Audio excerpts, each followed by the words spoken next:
get into the details of the Oz protocol, I want to emphasize that there's one last step. When we determine a resolution, a corrective action, or a student performance deficiency, it's very important that the preceptor put together a plan of follow-up. If the student's SOAPs do not meet expectations, and the corrective action plan is that the student needs to redo the SOAP and turn it in tomorrow at 4 o'clock, the preceptor needs to be certain to follow up. And if the student has not turned it in by 4 o'clock, to track the student down and make sure that it's turned in, or invoke some additional corrective action because the student is still not complying. But the student has to understand that the preceptor is going to follow up and make sure that the corrective action is completed. So if the student has to redo the SOAP and turn it in at 4 o'clock, it would be up to the preceptor to make sure that's done. First, make sure that the student understands what the corrective action is. So going back to resolution, one of the aspects of resolution that's very important. The final step would be, if I want the student to turn a new SOAP in, or to redo the SOAP and turn it in at 4 o'clock, is to have the student repeat the corrective action back to me. That tells me that the student does understand what the expectations are for the corrective action. There's no misunderstanding. The student can't say, oh, I didn't realize I was supposed to turn it in at 4 o'clock. You have them repeat back to you and explain exactly what the corrective action is. That confirms that they understand. The preceptor then follows up and receives the corrected SOAP by 4 o'clock the next day, evaluates it, and can then make a decision. If the SOAP is still not of sufficient quality, can repeat part of the perf process and come up with a new corrective action. Or the SOAP might be of adequate quality, in which case the problem has been solved. The diagnosis was made as to what the problem was. Perhaps the student didn't understand how to write a SOAP. Perhaps the student was under a misimpression of what the expectation was. Perhaps the student thought they could put less work in. But it was clarified. They redid the assignment. It was submitted on time. The preceptor saw that it was of adequate quality. And that concludes the corrective action process. If they didn't perform up to standards, there would need to be additional corrective action.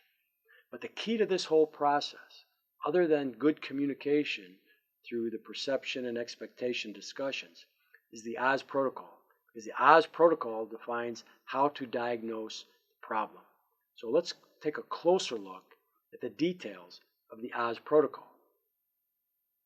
That's guaranteed preceptor technique number 13. Oz protocol means that when a student performance deficiency arises, we promptly clarify perceptions and expectations through the perf process. We diagnose the nature of the deficiency using the Oz protocol, and we implement an appropriate corrective action with follow-up. Now, the Oz protocol tells us how to diagnose and ensure appropriate action. It's based on the concept of situational leadership, which means that the nature of leadership interaction between the leader and the follower should be based on the nature of the deficiency. And certain deficiencies warrant certain types of intervention, and we need to make sure that we match the deficiency to the corrective action. The Oz protocol is actually based on a movie, an old movie called The Wizard of Oz. Now, you might not be familiar with the movie. It came out about the time I was born, which can give you an indication of how old this movie is. But the gist of the movie is that there's three characters, a scarecrow, a cowardly lion, and a tin woodsman, who encounter a young girl by the name of Dorothy. And they are each in need of something. The scarecrow is in need of a brain. The scarecrow lacks knowledge, lacks competence, and wants the Wizard of Oz to provide a brain. The cowardly lion, obviously is cowardly, wants courage. So we can think of the cowardly lion as in need of confidence. And the tin woodsman is in need of a heart, which we can correlate to commitment. So these three characters represent the need for commitment, competence, and confidence. We'll go one by one through these three characters, and they can guide us to a diagnosis of a student performance deficiency. As an example, The scarecrow is in need of a brain. That represents the deficiency of competence. The student simply doesn't have sufficient knowledge or skill to perform up to expectations. And using the soap example, the student does not know how to write a good soap. A corrective action for that deficiency would involve direction, directing the student, providing more clear instructions or oversight, or offering them an opportunity to practice and feedback, but showing the student what needs to be done to correct the deficiency, helping them resolve the gap in knowledge or skill, helping them to gain competence in doing whatever it is we want them to do. Now, the Tin Woodsman who lacks a heart is in need of commitment.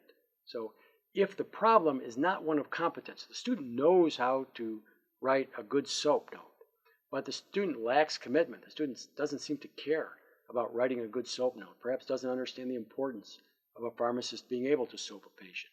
That student needs coaching, not directing. In coaching, we might explain the rationale a little bit better, try to help the student understand the importance. We might emphasize that importance in a variety of ways, or even provide an incentive, some additional reward to offer to the student if they do a good job of completing the assignment. The third possible diagnosis is one of a lack of confidence. This relates to the cowardly lion who needs courage.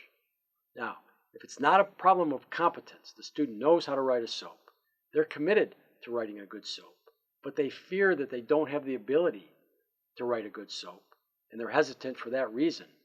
That would require a more supporting type of leadership or direction. Not direction, I shouldn't say. A more supportive type of leading and educating the student. To provide support, to provide acknowledgement for the student's effort, and perhaps praise when the student does succeed in doing it correctly. The student might need a little push to try something outside his or her comfort zone. If the student is uneasy talking to a physician about a patient, they lack confidence in talking to a physician, the preceptor might offer to come along and ask the student, okay, you initiate the discussion. I'll be there in case you get stuck, in case you have a problem. I'll be there to support you. This is something I used to do when I would have pharmacists first engage in aminoglycoside dosing of patients. They lacked confidence that they had the ability to do so. So I offered to come alongside them and review their work before they actually made a recommendation of a new dosing change. The idea here is that if competence is the problem, provide direction. If commitment is the problem, coach them to be more committed, to better understand the need for commitment. And if confidence is the problem, provide support to them to increase their confidence and make them feel more comfortable engaging in the behavior. Now lastly, I include Dorothy as the fourth possible diagnosis because Dorothy is representative. She wasn't in search of anything from the Wizard of Oz. Dorothy was okay. So that represents no real deficiency. Sometimes the performance is not up to par because there was simply a misunderstanding of the expectations. And in the PERF process, if the preceptor learns that that is indeed the reason for the problem, that the student simply didn't understand what the expectations were, then the solution is simply to clarify those expectations and then empower the student to go ahead and fix the problem. Or the problem might have been one of lack of resources. The student lacked certain information that was needed for the soap. So the preceptor can help the student figure out how to obtain that information. Whatever the case may be, a diagnosis of competence deficiency, commitment deficiency, or confidence deficiency is critically important in identifying a corrective action that will match the deficiency. And if there really is no deficiency, then it's just a matter of clarifying the expectations and correcting any misunderstanding.